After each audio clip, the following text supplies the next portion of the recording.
we've driven any creativity and autonomy out of our students. Like they're nice, happy little workers, employees, whatever we want to call it, though they don't really do that very well either at the moment. And we don't let them pursue what they want to pursue.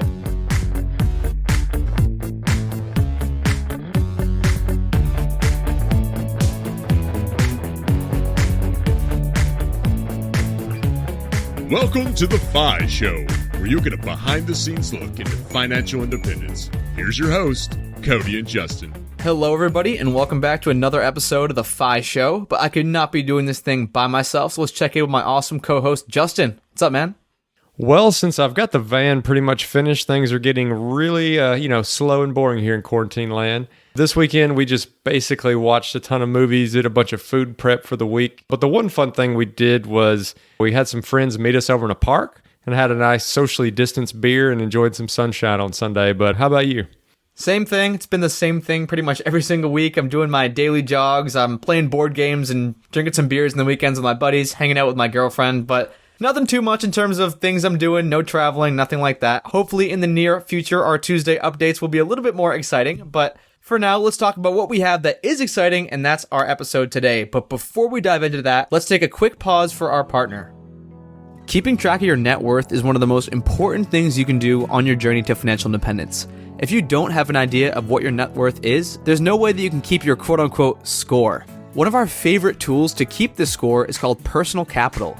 If you haven't already started using it, it's an online software that basically compiles all of your data, it crunches all your assets, all your liabilities, and spits out a net worth number and allows you to track it day by day, month by month. Yeah, Cody, one of the big things that hold people back when they're doing activities like tracking their expenses or tracking their net worth is just they look at it as a big burden, and this allows you to go in with one username and one password and access as many financial accounts as you have. These can be loans, these can be 401ks, these can be HSAs, bank accounts, credit cards. They're all linked there. The other thing I really like about Personal Capital is it's very investing focused. So you can go in there and look at your allocation across your entire portfolio. So you don't just look at your allocation in one type of account, but your allocation as a person completely. And if you want to use the same tool that me and Cody use to track our net worth, which is completely free, you can do so at thephishow.com/PC. That's thephishow.com/PC. So our star of the show today is Rob Phelan, and he spent his first 10 years of life in the States, moved over to Ireland for 10 years, so he kind of has a different background where you can see how money is handled in two different countries. He's always been obsessed with entrepreneurship, figuring out how you can make money from a lean startup model, basically making a business without investing a bunch of capital up front. He becomes a teacher, and now he's been teaching kids these same lessons, and he actually recently published a book, a workbook, called The Simple Startup, but we're not going to take away all his thunder. Take it away, Rob. There were so many times where like the opportunity knocked and I just completely missed the call. Like I, should have picked up on it so much earlier. I had so many great influences in my life that were not really trying to hammer home the message, but certainly like if I had seen it and opened that door, I probably could have gotten this a lot earlier. I really started diving into my finances about 2 years ago, just after my wife and I got married. And I was also tasked with teaching this financial literacy class. So kind of two big things came together, and that was the spark for like, all right, you kind of got to get yourself in gear here, start learning this stuff. And I've just dove in from there. So obviously there's going to be a really big gap between, growing up and at that point. Can you walk us through a little bit about what it was like growing up? Like, did you get any of these lessons in the household? I didn't get like, hey, Rob, you should do this with your money or you're going to be poor, or like, this is how you build wealth. It was kind of more different things that my parents did that kind of helped lead by example.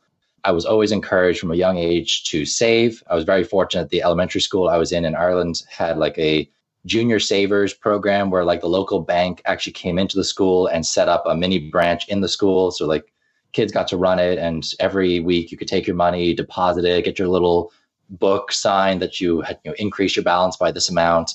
And I love seeing the number go up. Like I love games. Like, so gaming for me was a fun thing. And this was sort of gaming the system that like you just see your number go up and up and up. And really the concept of money wasn't quite there yet. So that was kind of like a nice habit that was built in before I even really knew about it. And then I would say my dad is quite good at being a negotiator, a bargain hunter, doesn't like to pay full price for anything that he thinks he can negotiate down. And that was one of those kind of nice lessons that I've picked up as well. Like not in an irritating kind of way, but certainly if there's a deal to be had somewhere, I will find it. So something when I first met you, Rob, that struck me was you were born in Ireland and your accent is pretty much just non-existent. So what age did you move from your Irish home? And then kind of going back to Justin's question, are there things that are different about the Irish culture when you compare that to American culture? Is it there less consumer debt? Is there more of a focus on frugality and the deals and all the stuff you were just talking about? So just to correct one small thing on that, born in the US. Ah, okay. So born in Long Island, my parents are from Ireland. They moved over to the US when they were 20. So about kind of what I did, they moved over to the US and said, we'll try this out for a couple of years. Me and my siblings were all born in the US. And then at 10 years old, I moved back to Ireland with them. So then grew up in Ireland until I was 21, 22, somewhere in there. And then I moved back to the States again. Okay. So I got to kind of experience a little bit of both growing up, which kind of explains the accent thing. Like I do have an accent when I go home, and when I get on the phone with my family, it'll come out. But I don't know. I think it's from working with kids so much. I spent a summer over in Texas, and I think the kids just struggled to understand me so much that I just flattened it and got really good at adapting to wherever I was. But digging into Cody's question a little bit, so even though you weren't born in Ireland, you do have some interactions with both cultures. Is there anything interesting that you've seen around money and the way we see that and the way we treat that that's different in Ireland versus the United States? I would say I don't see this drive for FI in Ireland at all. And I'm not sure exactly why. I think the pension system is still pretty strong there. I think that's probably the main reason that, you're still kind of taken care of.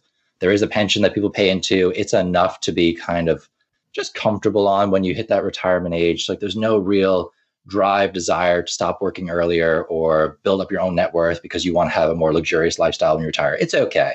And the lifestyle is just a little bit slower. It's just a little bit more easygoing. We love to work hard in the US and we love to get that reward for that work. And it's something I really admire about being in the US. It's the place where hard work can equal more success. And I don't know if you kind of get that in Ireland sometimes. Sometimes it's kind of like, the system's there to take care of you and just do your bit and it'll all be fine. It'll be grand.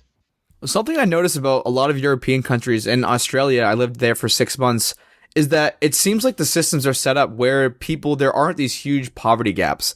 Like the amount of money that people make, even working at McDonald's, sometimes can satisfy and sustain a family. I don't know if that might be the difference maker or what. Again, I definitely don't have much of experience with Ireland, but I just always thought that was an interesting thing. Like people don't want to go after FI because their jobs are already pretty comfortable. They already have flexible work-life balance. They already have all these things that people are striving after in the United States because regular jobs just suck so much in so many different industries. Yeah, no, I guess I didn't notice that gap growing up, and I don't know if that's just my own privilege or if, like you said, it maybe isn't as drastic as it might be in the US. I've worked minimum wage jobs in Ireland, and it was an okay income. Minimum wage is fine. I think the cost of living might be a little bit lower than it is here, especially when you compare certain wages. So I know a teacher salary in Ireland is significantly lower than it is here when you talk about like a numerical figure, but the cost of living is also cheaper in a lot of different ways. So I think it kind of balances out. And yeah, I think it's enough to be comfortable with. You don't get uncomfortable enough that you make that, that pivot point where you're like, all right, this sucks. Let's find this FI idea and get going. So throughout the interview, you've mentioned, kids and teaching a couple times. So how did you get into that kind of profession? What drove you to be a teacher? All the wrong reasons. I was in my senior year of high school. I was really undecided about what I wanted to do. I applied to 3 different college programs. So I had a scholarship to go to Mercyhurst College to do sports medicine. So I had one option in the US. I had an architecture thing set up in the UK. And then I said, you know what? I like being outdoors. I like working with kids for the most part. So you know what? I'll throw down teaching as well. And that's the one I ended up going down. And it was, for the wrong reasons at the time. I was like, I like being outdoors. June, July, August sounds like a great time. And it turned out to be like the best decision I ever made because I realized when I started that phys ed teachers don't get employed very much. So they make you do a second subject when you take phys ed as your main major. So I ended up doing math as well, realized I actually love being a math classroom teacher. And it just kind of, all those things sort of fell into place and it resulted with where I am right now, which is something I'm very, happy about and grateful for. So just to get back to the timeline a bit, so you mentioned you moved to Ireland when you were 10, you moved back to the States when you were 20. When was this first teaching job? So I finished my undergrad in Ireland. It was just after the recession. Ireland felt it just as much. And there was a hiring freeze in the public sector. So very few teachers getting hired. They were pretty much replacing all the people who were already in the system. So most of my graduating class left, or they did something that wasn't teaching. And, some went to England, some went to Australia, a lot went to like the United Arab Emirates. And I settled on going back to the US, mostly because I had a passport. I didn't need a visa to do that. And I took a job with a soccer company based out of Boston, Massachusetts. So they are global Premier Soccer, and they basically hire coaches from Ireland, England, Scotland, Wales, kind of mainland Europe as well. And you come over, you work full time for them. You can do something in the office. So like I was a director of marketing for, about 6 months, which I don't know how I ended up in that role, but teacher became director of marketing, and then also you coach in the evenings. So you're pretty much doing like a full-time gig, get put up with host families. Like it's a fun thing to do for a few months, couple of years. And that led me to getting placed in Rochester, New York for a couple of months. And when I was there, I realized that there was this thing called a graduate assistantship. And one just kind of luckily fell into my lap, and I was able to start doing a graduate assistant position to get my master's degree. So I had another 2 years before I actually started teaching. And that was when I moved down to Maryland. So that's where I currently reside with my wife. And I started teaching about 6 years ago. So we've got the timeline up to the point where you meet your wife, and you talk about that being kind of a point where you start discovering financial independence. So was it something that she was already going after, or would it just happen to be that time when you started discovering financial independence? She was much better with money than I was when we got into our relationship. Her dad, taught her really well about saving, putting money away for retirement, just managing money a little bit better. She had been living at home at the time, so she was like banking tons of money from like her jobs. She was working a lot of hours. She's a psychotherapist, so kind of she can dictate, the more hours she works, the more money she makes. And it was just, came into the relationship with more money, more knowledge, just kind of more life experience, if you will, about like how the world works in terms of money. And I didn't like that imbalance at all. I like things to be balanced in our relationship. So that was another kind of driving force behind, all right, if we get married, I really kind of got to get a hold of this money thing and start contributing a bit to our household. So all those things kind of came together.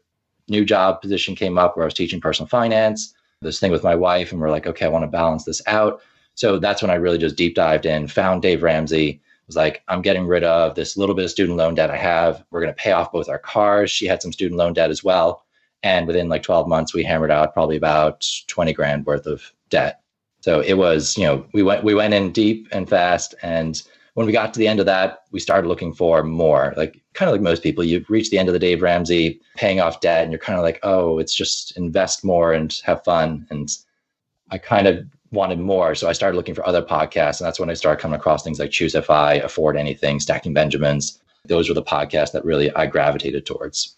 So that's awesome. First of all, hats off to you and your wife for paying down all that debt.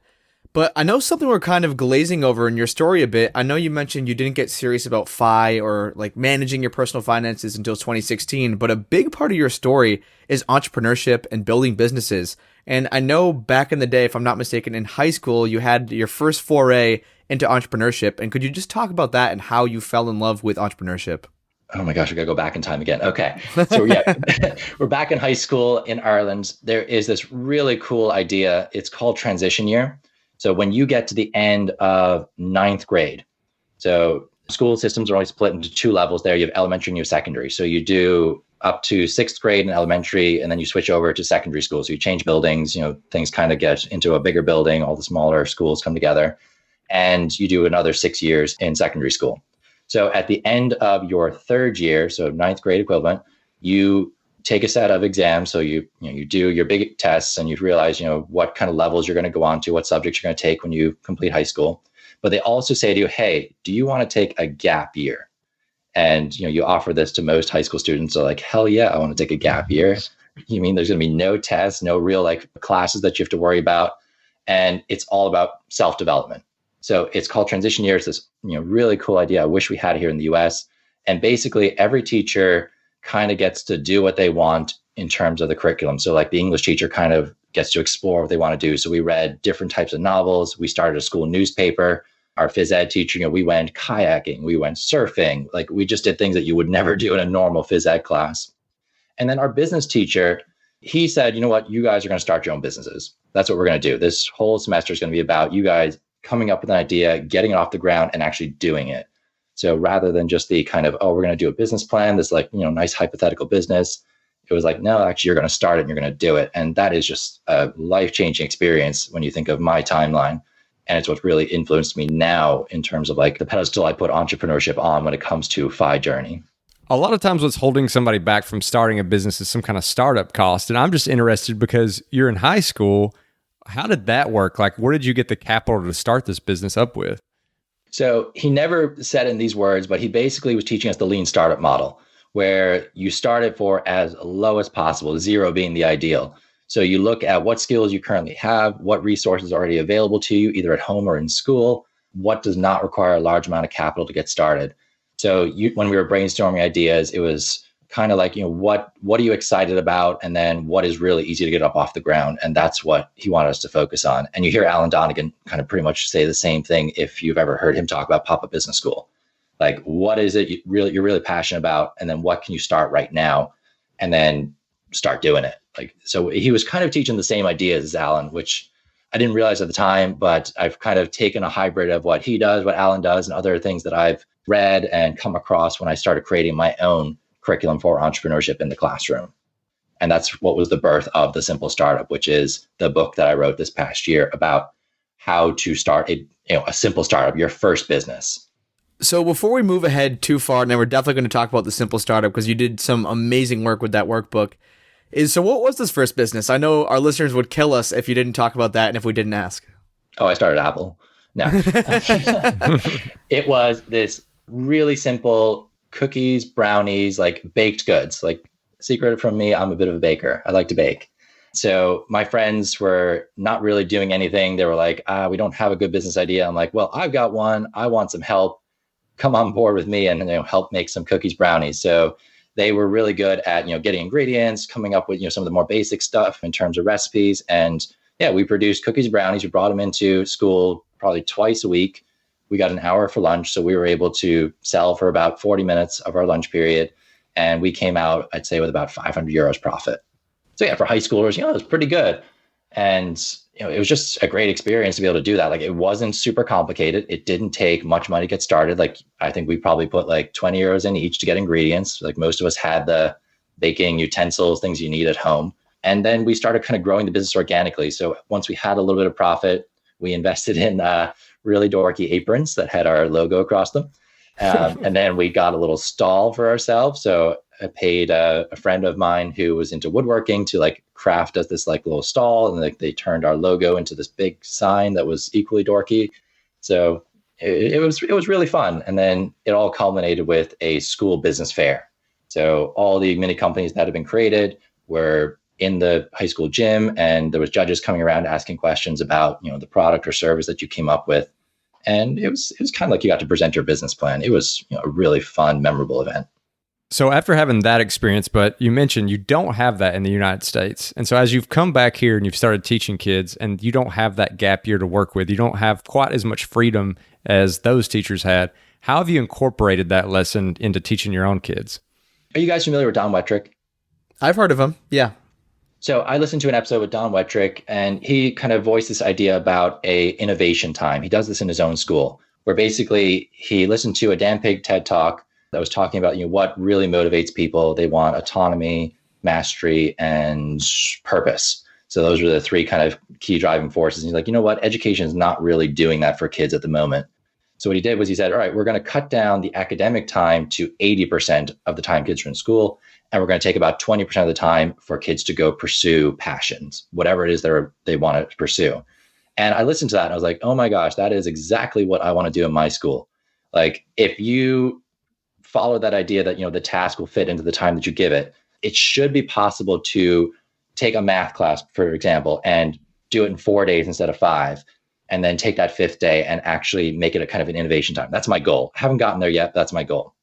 What I've done in the meantime is I've done passion projects. So I'll ask my kids, what's something that you've always wanted to learn about, or a skill that you've always wanted to learn? And they'll think about it for a second. They'll come up with something like, I want to record on YouTube, or I want to learn to do a kickflip on a skateboard, or I want to master this video game, whatever it is. And then I'll look at them and I'll be like, well, why haven't you done it yet? And they'll stop, they'll stare at you, they'll look kind of like puzzled, really cute. And they'll be like, well, you didn't tell us to do that. And it's so sad that we've driven any creativity and autonomy out of our students. Like they're nice, happy little workers, employees, whatever we want to call it, though they don't really do that very well either at the moment. And we don't let them pursue what they want to pursue. So I give them this project. I say, you got, 2 weeks, 3 weeks, a month, whatever it is. And I want you to pick one of those things that you listed, go learn how to do it or learn about it, and then decide how you're going to show whether you've achieved mastery of that or not. So they have to come up with their own skill. They have to teach themselves how to do it. So through online learning, books, magazines, whatever it is. So it's just not from me. They can go find another physical teacher if they want, but it's not going to be from me. And then they have to decide, well, what's the rubric of how I'm going to measure my success? And then they have to present what they did, either through a video, poster, performance, taste testing, if they want to learn to cook something, like whatever it is. There's been a lot of different products come out of that. What is the most astounding business or idea that someone's actually gone ahead and implemented? One of the kids he did do the kickflip, he did start the YouTube channel, he did something you're like, wow, I'm pretty blown away by this. There's one of the ones that I want to learn how to do, and it's like how to change the oil in my car. I'm like, okay, this just seems like this like faraway skill that I just need to sit down and learn how to do someday. And just seeing like your average kid doesn't know anything about cars starting off, like, oh yeah, I learned how to change the oil in my car. And they do a video of themselves doing it, and they turn it into an instructional video. So they basically made a YouTube video of how to change the oil in a car. So really, I have no excuse anymore for not being able to do it. And like, I love seeing stuff like that. Kids who will say, I love this particular meal at Olive Garden, and they learn how to recreate that at home. Like, I think that's an awesome skill. Like, they're like, well, now I don't need to go to Olive Garden to eat that. I can make it at home just as good. So that's the kind of stuff I love seeing. It's not like something that really blows me away, but it's just, I like seeing kids overstep what, they're being asked to do. So like they go above and beyond and they really enjoy it. And I think those are going to be the future entrepreneurs of society, by the way. Like they're the kids who are like, yeah, give me space and I'm going to fill it with something. They're the millionaires, man. Yeah. So then to go back to what you were talking about, like Cody and I, for you listeners out there, we first met because I approached Cody and I asked him to fork out some like sponsorship stuff for another crazy idea I had where I wanted kids to sort of go on a scavenger hunt of different FI content. So I was like, Cody, what would you be willing to put up if kids read like 3 of your blog articles, or they read 2 books and listened to a podcast? Like we were trying to come up with different levels and ideas. And Cody, to his fairness, was all about this. Like he was like, yeah, absolutely, sign me up. I didn't end up being able to make that one happen. It just wasn't feasible. It wasn't structured right. But I was able to get Cody to come and talk to my students, my club. So this is called the Millionaires Club. And he was able to share like his experience through entrepreneurship and pursuing FI. So thanks for that, Cody. That was really cool. And the kids still talk about it to this day, I will say. Sweet, man. That's awesome. And then I got to rope you back in again when you run your tour with Grant. So, absolutely. It's always a pleasure. the gift that keeps giving. I love it. But yeah, to answer your question, the Millionaires Club is a club for kids who are interested in learning more about their finances and building wealth. So we do a little bit of the financial literacy content, but it's mostly like conversations, ideas. A cool thing about it is the club has to be self-funded. So they're not allowed to fundraise. They have to create their own businesses and products to actually fund the club. So every year we have to sit down and be like, okay, what's our business going to be this year, guys? And this year they're going to run concessions for baseball and softball who do not have any concessions and haven't for years. And they finally just said to our athletic director, look, you're not doing this. Nobody else is doing it. Let us do it. And to be fair, our athletic director was like, okay, fine, you guys can do it. So they get to keep 100% of the profits. The club gets 90% of the profits, the kids get 10. So whichever kids work it, they get to keep it. Kids get to make money as well as fund the club, which I think they're all about. They love it. So I have to imagine all these lessons that you're learning while working with these kids have helped culminate in this book, this simple startup. And we've been kind of dancing around it a good bit in the episode, but I think it's time to kind of jump in and tackle that, like what the exact inspiration was and what you hope that someone who reads it will get out of it.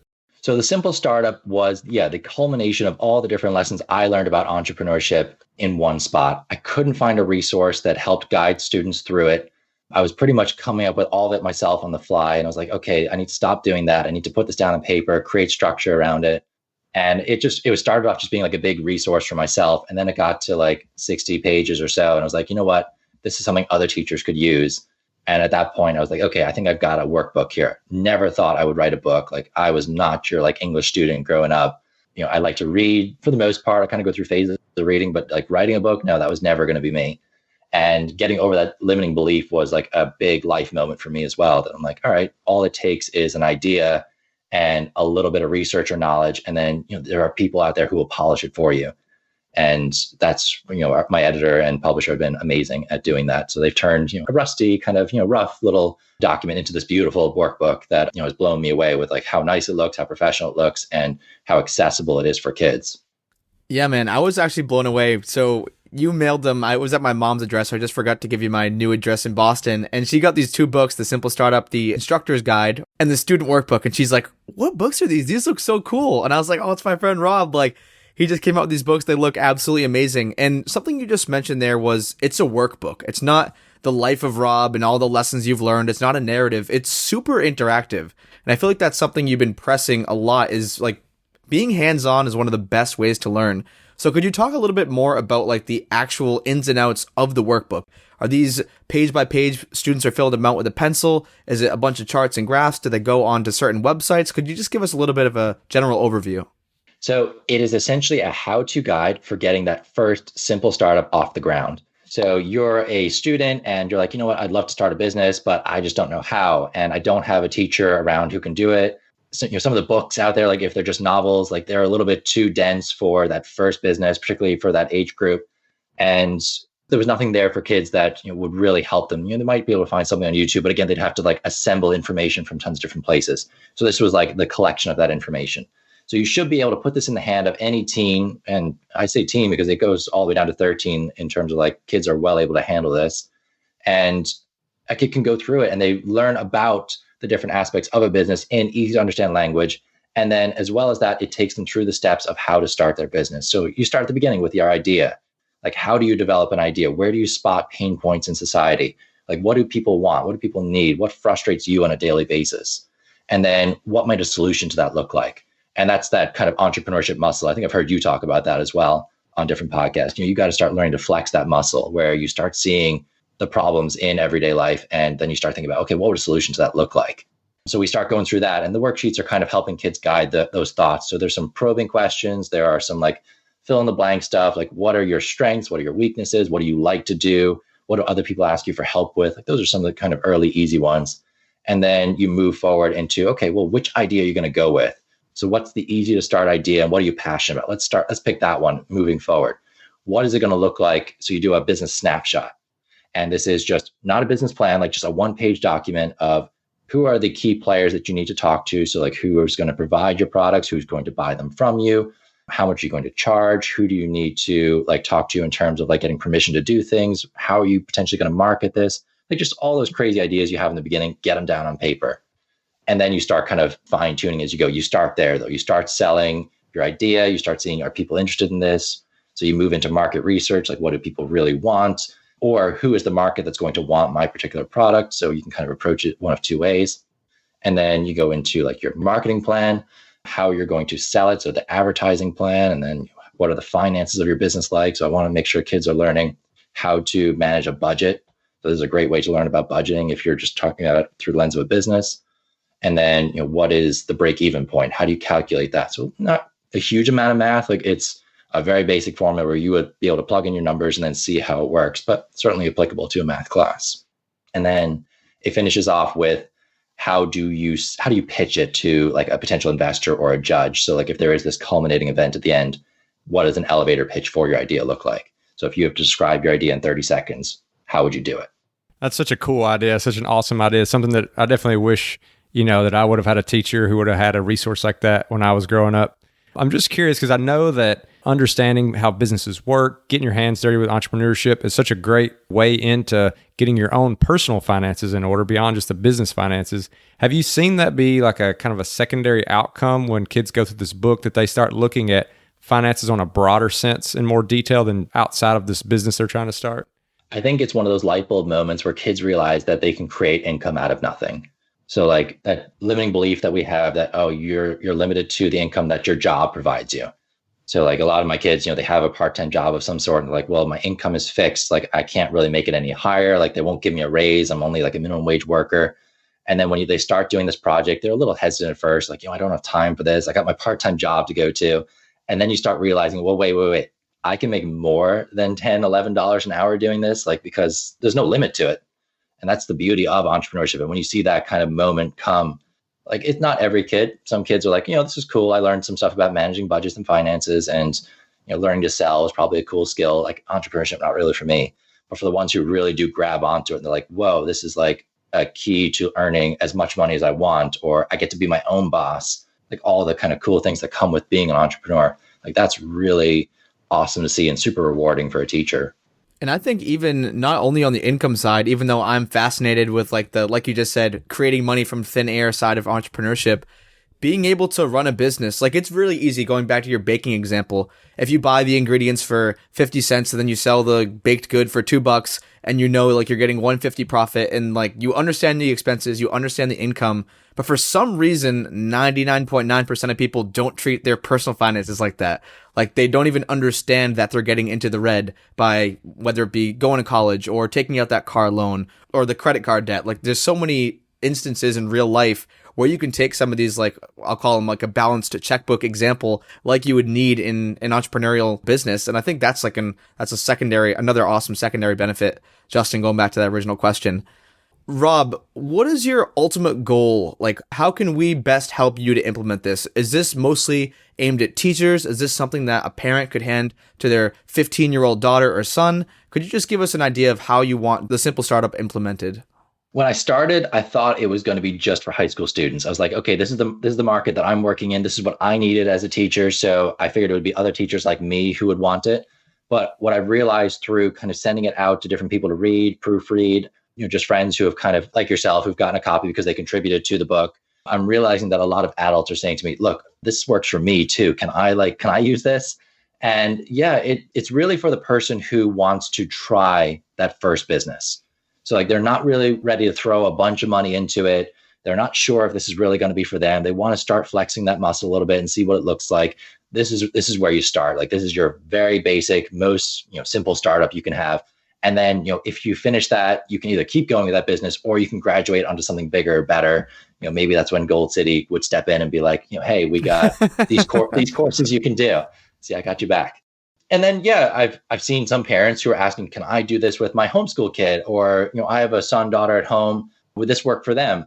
The younger they go, the more parental support they probably need. But it really would just be a case of, hey, like, what does this word mean? Or how do I do this? Or can I get a ride somewhere because I need to go sell to this person? Like, that's kind of what happens the younger you get.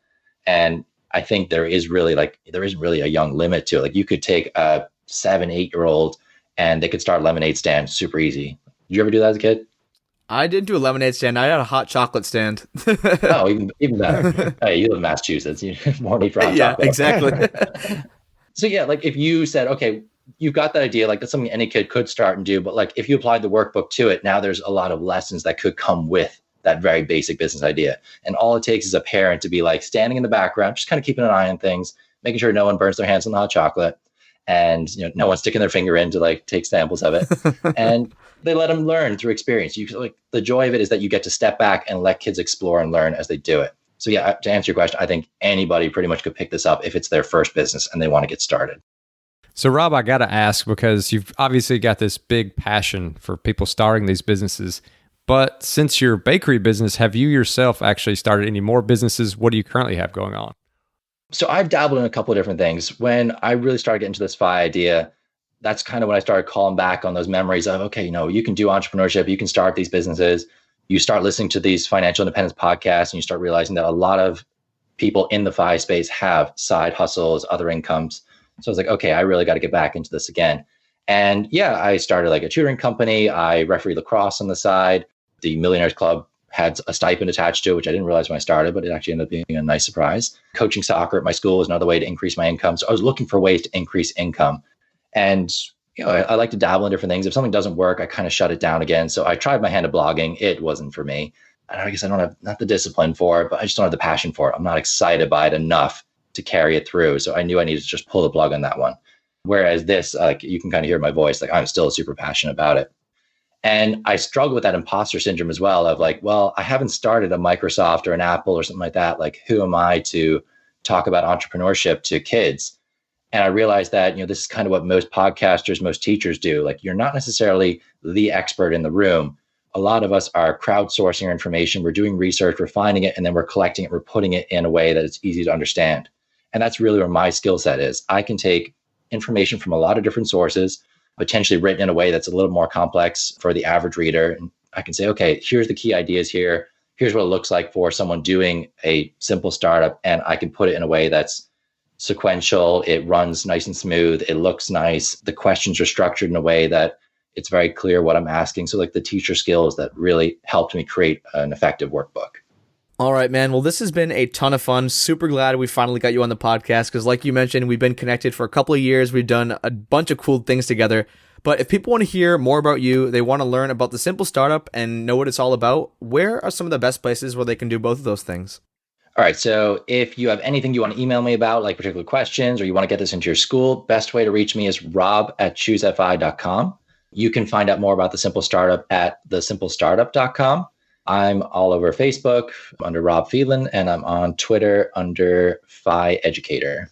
And then The Simple Startup itself, you can find that on Amazon. You can find it on Barnes & Noble.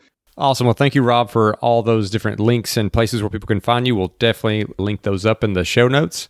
But the one question that we always ask our guests is, for somebody on this path to financial independence, what is your number one tangible tip they could take? I think I have to go with the obvious one here. Like, it's got to be like, find some way to increase your income, but ideally do it in a way where you are following something you're passionate about. Like, it shouldn't just be another job. Like, nobody needs another job. Find something that lights you up a little bit that you can also make money from, and let that be your side hustle. And you never know, it could turn into your main hustle, but just start something. Love that, man. All right. And so the most important question of the podcast, we got the wildcard question. I did not prepare. Justin definitely didn't prepare. So Rob, you're not prepared at all, but are you ready? I'm ready. So you have a history. You lived in Ireland for 10 years. I can imagine you were a big football, what we call soccer fan. Is that correct? Oh, man. I know you are. You were playing a camp. Oh, I know. Okay, and I know the games get absolutely crazy there. So I'm going outside of the box because we've asked a bunch of questions about entrepreneurship. Can you talk about a crazy experience going to one of these soccer or football games, as they call them in Ireland? I remember when I was playing soccer, I was playing in a like city league while I was in college. So I went to college in a different city to where I was from, and there was like a local soccer league, started playing in that. And I just remember turning up to games, and there would be like 20 police cars there because something had just gone down right beforehand. Like, you're playing on grass fields that like have glass in them and stuff like that. Like, it was just like real like grassroots soccer that you hear about, like the best footballers coming from. It didn't turn me into an amazing superstar, but it was a cool experience at the same time. You got to play with some really like tough guys, and you got to learn a lot from it as well. Well, Rob, thank you so much for coming on the show. I think it's so admirable what you're doing, trying to get this message out to kids as well as empower other people to teach kids. It's just such an important skill, and I think we do definitely have a lot that we can learn from other countries and the styles that they teach their kids. So I appreciate you bringing some of that ingenuity back and just helping spread that message. So thanks, Rob. Thank you guys so much for having me, and thank you guys for what you do as well. Like, you are teaching everyone out there at the same time. So go teachers.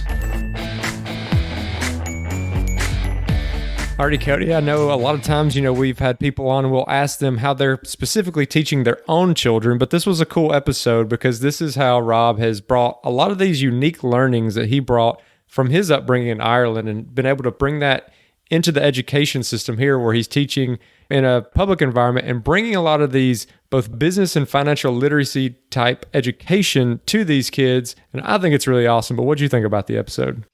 Yeah, I absolutely love it. Like Rob said in the episode, when he hit me up originally and was saying, hey, I'm going to have these kids read a bunch of financial independence articles, or I'm going to have these kids start up their own businesses. That's something we hear so much, Justin, in the FI community. We have guests on who are like, if only I learned about FI when I was 15 years old. And now Rob is teaching 15-year-olds about financial independence, about entrepreneurship, about how money works. And I think that's just so important. He even has his club, the Millionaires Club, that are going out and actually starting these own businesses, and they're getting to keep a percentage of the profits, which is super cool. Because I know for me, making that first dollar in entrepreneurship and realizing that, hey, I don't have to have this dishwasher job to get a paycheck. I can actually go and build this little business on my own, even if it's selling baked goods, even if it's just some little thing on the side. Those side hustle dollars just feel so great.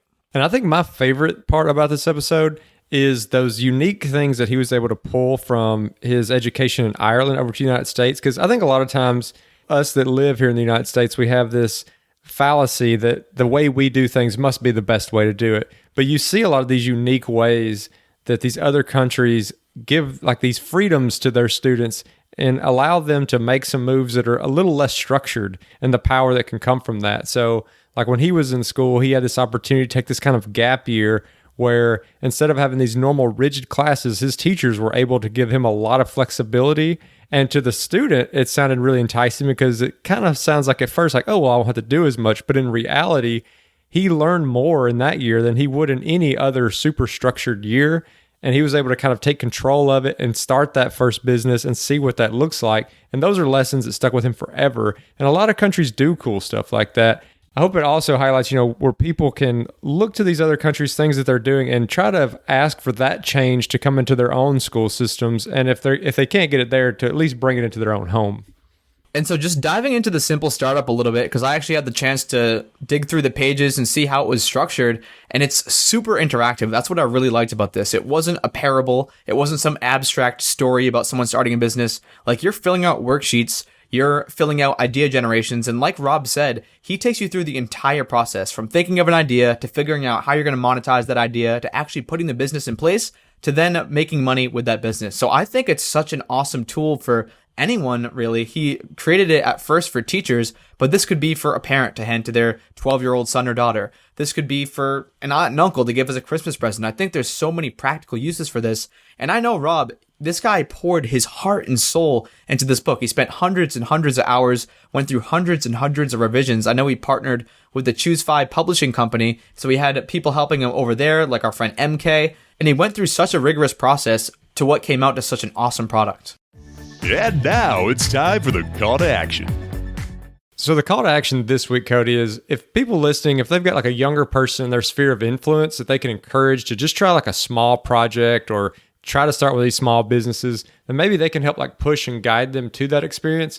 And if not, they could try to do kind of a self-inspection exercise where they consider starting up a trial run of a business that they might be into, especially one of these like Rob was talking about that have an extremely low startup cost, just to see if it's something you would actually like to take further before diving too deep into. Awesome call to action, Justin. Love when we inspire the youth to take action and start their own journey to financial independence. And if you guys enjoyed this episode, you want to dive into the show notes, you want to get a link to Rob's book, The Simple Startup, and anything else we talked about today, you can do that at thephishow.com/Rob. And as always, if you want to check out our Facebook group page, you can do so at thephishow.com/community. And we always appreciate those 5-star reviews. They help us get great guests like we had today. And if you're interested in supporting The Phi Show, you can do so by checking out some of our partners over at the resources page, which can be found at thephishow.com/resources. And thanks for listening.